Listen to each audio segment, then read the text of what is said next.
today I'm going to show you why it is absolutely bad to use fake credit cards.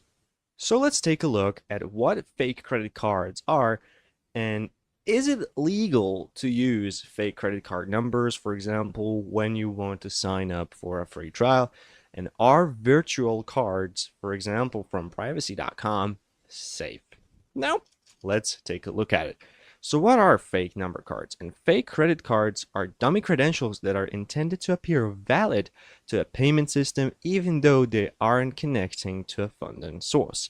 What this means is when developers are making the web store that you're using, the web shop, they need to have dummy credentials that they need to use to test whether everything works perfectly. Now, can you face legal consequences if you use fake credit cards online?